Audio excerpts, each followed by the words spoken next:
Bonjour Zep. Bonjour. J'accueille l'artiste. Évidemment, le papa de Titeuf, on l'a dit, on le redit. Mais là, voilà, ça, c'est votre face cachée, hein, Zep. J'espère qu'il ne va pas le rester trop caché quand même. Publié aux éditions Rue de Sèvres. C'est pas le premier album d'ailleurs dans cette collection chez cet éditeur. C'est totalement différent. Il va y avoir une magnifique exposition au Festival du Livre de Paris pour raconter justement, comme ça, cette œuvre parallèle que vous proposez au public.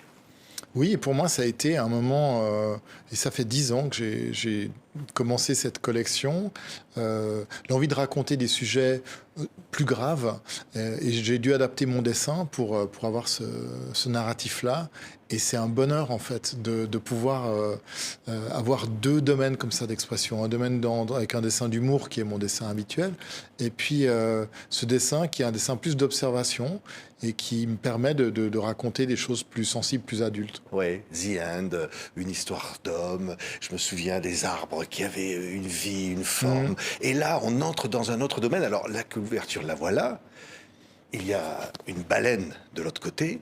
C'est très mystérieux pour ceux qui ne savent pas. Mais on va rentrer dans un monde où le cerveau se dédouble. Exactement, oui. En fait, je suis parti d'une info que j'ai entendue au sujet d'un projet scientifique qui s'appelle Human Brain, qui rassemble des scientifiques du monde entier qui sont en train de modéliser un cerveau humain. C'est pour une réplique numérique d'un cerveau humain. Alors, c'est plus compliqué que ça quand on parle avec eux, mais moi, je l'ai compris comme ça. Donc, je suis allé chercher des informations. J'ai pu rencontrer un des scientifiques qui a été en charge de ce projet, un grand neuroscientifique qui s'appelle Pierre Magistretti, et on a pu développer un dialogue ensemble qui m'a permis aussi de comprendre un peu les enjeux de cette recherche et de développer ce récit avec tout ce qu'il impliquait. Donc, c'est de la science-fiction, on est dans 100 ans, on est arrivé à cette période où on arrive à numériser un cerveau humain et les gens qui ont les moyens peuvent avoir un second cerveau assistant, un peu comme on a notre téléphone qui nous permet de questionner. Greffé dans la tête. Alors, on a juste une interface qui nous permet d'être connecté à un data extérieur et donc, voilà, tout ce qu'on doit apprendre avec beaucoup d'efforts et sueur dans notre vie actuelle. Là, on pourrait le télécharger très vite. On peut télécharger toutes les langues en quelques secondes. On peut télécharger toutes les connaissances. Une encyclopédie entière. Voilà. Oui. Un coup, comme ça, en quelques secondes. C'est déjà le cas, hein, si vous voulez, puisque aujourd'hui, moi, je pourrais me poser n'importe quelle question encyclopédique. Si vous me laissez une minute, je vous trouve la réponse sur mon téléphone. Alors, il y a encore cette latence. Tant qu'à faire, autant la mettre dans le cerveau directement. Voilà, si on était connecté directement à Google et à tout ça, on aurait l'information en temps réel. Et ce qui se passe, c'est que le cerveau, c'est une machine assez pragmatique. S'il n'a pas besoin de faire un travail, il arrête de le faire. Donc déjà, on voit que, en tout cas pour ma part, je vois que j'ai déjà cessé de mémoriser tous les numéros de téléphone de mes amis et de ma famille. Je les connais plus. Je connais plus que le mien. Ça sert à rien vu que tout est sur mon téléphone. Et petit à petit, en fait, on délègue de plus en plus de choses aux machines avec lesquelles on vit. Et ça nous donne une sensation d'être un humain augmenté, parce qu'effectivement, on peut faire des choses qu'on ne pouvait pas faire avant. On a un accès à des connaissances qu'on n'avait pas. C'est génial, on ne va plus à l'école, on n'a plus besoin d'apprendre. C'est génial, mais si on se déconnecte, oui. Alors là, tout à coup, qu'est-ce qui se passe? Et parce que toutes ces choses-là, on les a pas apprises, on les a pas acquises, donc elles vont disparaître, comme quand vous éteignez un ordinateur ou quelque chose bug, la chose disparaît. Et elle disparaît, c'est pas comme quand vous perdez un papier que vous le cherchez chez vous, il disparaît vraiment. Donc là, mon héros se fait hacker à un moment son cerveau, et il sait même plus s'exprimer, il sait plus son nom, il sait plus s'orienter.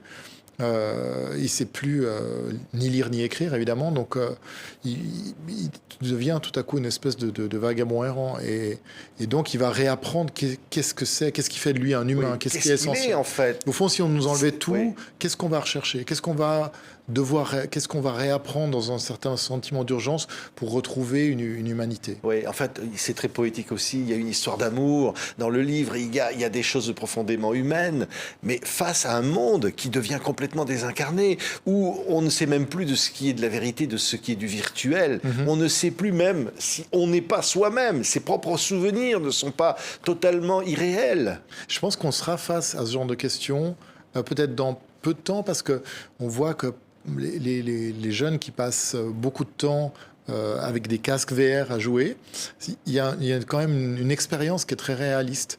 Il y a un moment, les souvenirs se mélangent. Est-ce que ce sont des souvenirs est-ce qu'on les a vécus ou est-ce qu'on les a vécus virtuellement? Et au fond, plus la technologie va avancer, plus la frontière, elle va être ténue. Au fond, est-ce qu'un souvenir qu'on a vécu physiquement, qu'on a vécu virtuellement, c'est si différent?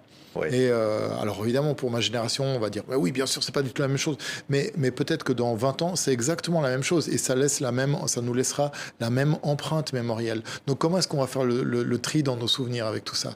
Et c'est pas du tout l'idée de diaboliser la technologie parce que moi je trouve ça assez fascinant, mais en tant qu'humain, ça me pose la question de me dire mais qu'est-ce qu'on va garder de nous au fond? Est-ce que l'humain augmenté dont on nous parle, c'est un humain pour finir qui n'aura plus qu'une petite part humaine et une grande part justement qui sera due aux machines? Ou est-ce qu'on va développer justement des nouvelles choses à nous parce que les machines feront tout un travail qui nous laissera le temps de développer d'autres choses? Je sais pas. Franchement, la question est ouverte. Ouais, c'est magnifique parce qu'au fond, il va découvrir l'extraordinaire capacité que lui offre peut-être son cerveau, la réalité. Oui. On va l'aimer encore plus. Je voudrais écouter quelque chose, un peu de musique, Zep. On va continuer de parler de ce livre formidable, mais ça, c'est pas du virtuel. Non, mais vous, l'amateur de musique, ça y est, on vous trouve de l'autre côté de la façade, là, Baby Please. Ouais, je me suis dit que si les Stones faisaient encore de la musique à 75 ans, je pouvais commencer une carrière à 50. Ouais, avec alors une musicienne formidable. Ah. Voilà, on a fait ce duo avec Martinez, qui est une chanteuse dont j'aimais beaucoup le travail, et on s'est pris au jeu de dire tiens, on va voir si on arrive à composer ensemble, parce qu'elle est l'auteur-compositeur. Moi, j'ai écrit des dizaines de chansons aussi depuis 30 ans, je joue dans des groupes. Et là, on a fait ce truc à deux, et on a vite mis en boîte une trentaine de mémos de chansons. Et puis là, celle-ci, ce titre-là, Baby Please, on a fait ce clip en stop motion et en papier découpé. Ouais, c'était très alors on amusant. vous voit, regardez de tous les côtés, regardez, c'est Zep.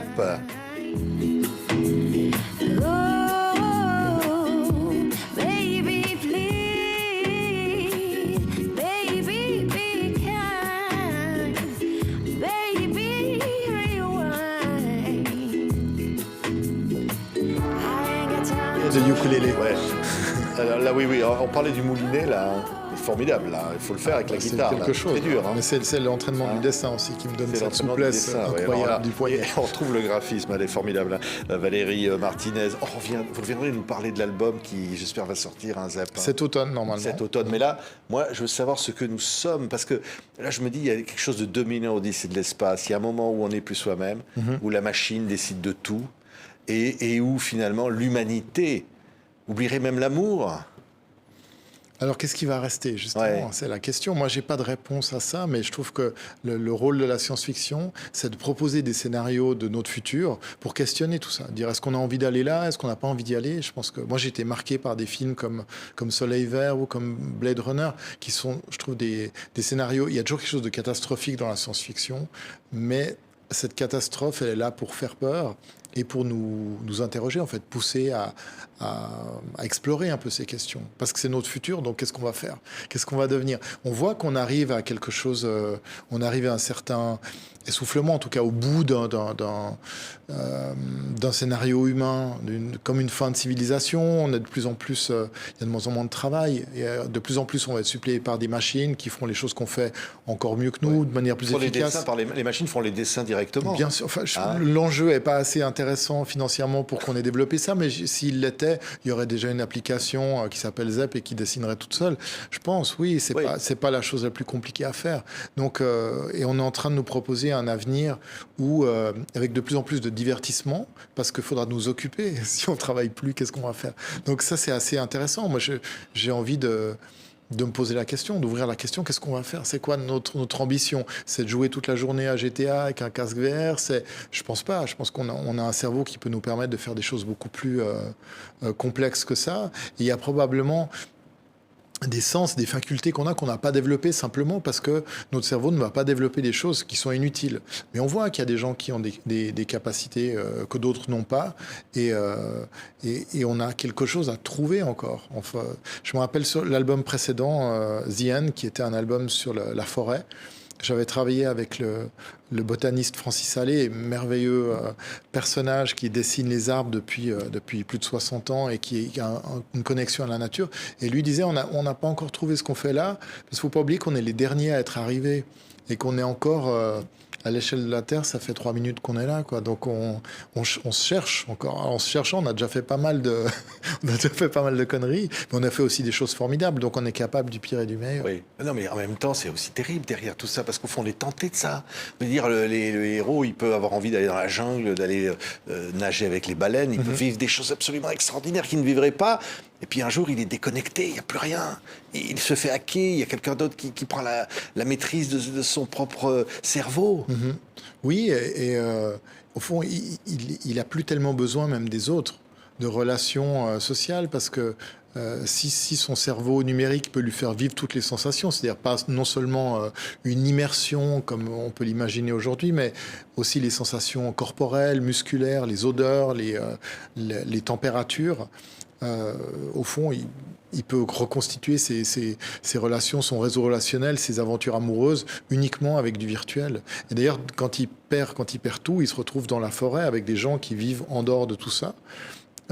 Et il boit un thé et il se brûle parce qu'il ne sait même pas ce que c'est que un aliment chaud, parce que la chaleur, elle est aussi simulée par son cerveau. Ouais. Donc voilà, et en fait, dans cette histoire, une petite partie des gens privilégiés peuvent avoir accès à ça, mais il faut savoir que ce projet, il accapare toute l'électricité de la planète, donc le reste du monde vit dans la forêt, doit se débrouiller avec des moyens beaucoup plus rudimentaires, sans électricité. Et on va un peu vers cette histoire-là, parce que l'humanité augmentée dont on nous parle, que Elon Musk nous promet, elle ne s'adresse pas à vous et moi, elle s'adresse qu'à une toute petite partie de la population, et elle aura un coût énergétique énorme.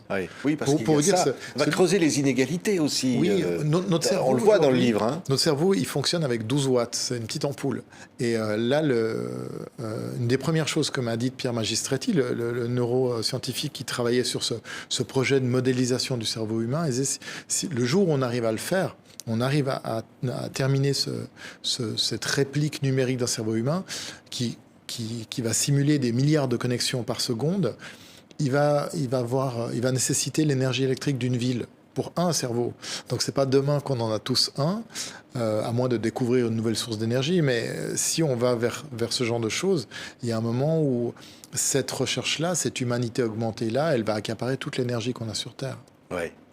Et est-ce qu'on saura encore faire l'amour ? On ne sait pas. On fera des émissions de télé à la bougie, en tout cas. Mais il faut lire pour savoir si c'est encore possible ou pas. Parce que là, ce que nous sommes, il y a aussi un personnage que moi j'adore. C'est aussi une histoire d'amour. Je suis tombé amoureux de Hazel. Vous allez voir quand vous allez lire. Parce qu'elle est incroyable. Il y a une forme d'éducation. Elle lui apprend la vie. Et de bon sens. Tellement beau. Oui, bien sûr. Il y a un chien aussi. Il y a un chien, ouais. Des choses simples. Oui, et puis qu'est-ce qu'on réapprend, en fait ? Réapprendre des gestes premiers. Aujourd'hui, on vit dans un monde assez complexe, quand même, qui est beaucoup... Enfin, on est entouré de technologies, mais qu'on ne maîtrise pas. Moi, je ne sais pas comment fabriquer. Si je perds mon téléphone et que je suis sur une île déserte, je ne peux pas en fabriquer un. Je ne peux pas fabriquer un ordinateur. Je ne peux même pas fabriquer une ampoule. Je ne saurais même pas faire du feu, je pense. Donc, pour finir, on contrôle très, très peu de la modernité dans laquelle on vit. Et je pense qu'on a besoin de se reconnecter à des choses qu'on comprend, à des choses qu'on peut faire nous-mêmes, parce que c'est assez inquiétant comme état d'être autant délégué à des machines. Ouais. C'est pas une machine, peut-être elle pourrait apprendre à dessiner Titeuf, mais si on la règle autrement, elle ne saura pas dessiner ça. Non, j'espère pas en tout cas. Il n'y a que vous, Zep, qui pouvez passer de l'un à l'autre. Il n'y a qu'un cerveau humain, un créateur, un artiste qui peut avoir cette capacité d'imagination, d'être un autre, de jouer aussi à ça. C'est en tout cas un des plaisirs de ce métier. Ouais. Ouais, on va découvrir l'expo, on va finir avec la chanson, si on peut la remettre, parce qu'elle est géniale. Hein. Ça fait Baby Please, hein, ça rappelle des tubes. Hein. Ouais, c'est une chanson de rupture qui est joyeuse. Ouais. Voilà, une chanson de rupture qui est joyeuse. Quand je dis l'expo, c'est donc au Festival du Livre de Paris, exposition avec des dessins, des originaux, comme ça, pour découvrir cet autre monde de Zep. Les planches de cet album, notamment. Ouais. Des planches de cet album qui s'appelle Ce que nous sommes, donc publié aux éditions Rue de Sèvres, pour découvrir Zep. Mais vous êtes autant là aussi vrai là que dans Titeuf. Vous êtes vrai dans les deux. Oui, bien Il y a sûr. beaucoup de vous et beaucoup de choses à donner aux autres, Zeb. Hein? Merci. Merci beaucoup, Zeb, d'avoir été avec nous. Merci.